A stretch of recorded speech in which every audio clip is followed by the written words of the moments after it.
আজকে হঠাৎ করে বাবা বাসায় আসলো আর কি নিয়ে আসলো আর হঠাৎ করে আসাতে বাবার জন্য কি আয়োজন করলাম এই নিয়ে থাকছে আজকের ভিডিও। হ্যালো এভরিওয়ান, আসসালামু আলাইকুম।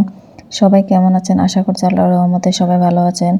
এই তো প্রথম সকাল থেকে আমি শুরু করলাম। আমি নাস্তা বানাবো বাচ্চাদের জন্য, যেহেতু বাচ্চারা সকালে মাদ্রাসায় যেতে হয়। আমি চা বানিয়ে দিয়েছি বাচ্চাদেরকে, আর কলা আর বিস্কুট এগুলো আজকের নাস্তা। বাচ্চার নাস্তা খাওয়ার পর বাচ্চাদেরকে আবার দুটা কলা আর দুটো বিস্কুটও দিয়ে দিচ্ছি, যেহেতু 11টার দিকে আবার বাচ্চাদেরকে একটু নাস্তার টাইম দেয় আর কি।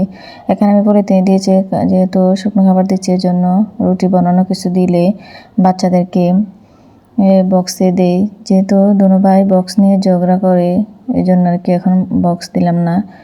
তারপরে আমি তো বাচ্চাদেরকে মাদ্রাসায় পাঠিয়ে রুমগুলো আগে গুছিয়ে নিয়েছি, কারণ রুমগুলো অগোছালো দেখলে একদমই ভালো লাগে না।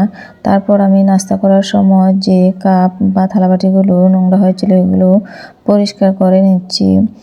এগুলো পরিষ্কার করে না রাখলে পরে আবার কাজে ঝামেলা হয়ে যায়, যেহেতু আমার ছোট বাচ্চা আছে, ওকে নিয়ে কাজ করতে একটু কষ্ট হয়ে যায়। এগুলো পরিষ্কার করে রাখলে তারপর আর রান্না করার সময় কোনো ঝামেলা হয় না, যেহেতু বেশি জিনিস রাখলে কাজ করতে অসুবিধা হয় এই আর কি। এগুলো পরিষ্কার করে এখন আমি বেসিনের পাশে রেখে দিব। রান্না করার সময় হতে এগুলো পানিটাও শুকিয়ে যাবে। পানি শুকানোর পরে রাখলে আর এত একটা অসুবিধা হয় না আর কি। এই তো এরপর আমি বাচ্চাকে ঘুম পাড়িয়ে রান্না করতে চলে আসলাম। এখানে আমি আজকে কলা রান্না করব, কাঁচকলা আর কি মাছ দিয়ে রান্না করব, আর সাথে করলা ভাজি করব।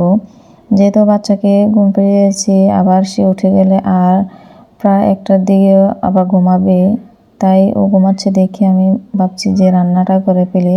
রান্না না করলে আবার বাচ্চারা তো খেতে আসবে। এখানে আমি করলাটাও ভাজি করে নিচ্ছি। আসলে তাড়াতাড়ি করে রান্না করছি, বাচ্চা উঠে গেলে রান্না করতে কষ্ট হয়ে যায় আমার ভিডিওটা এখনও যারা দেখতেছেন তারা অবশ্যই একটা লাইক কমেন্ট করে দিবেন।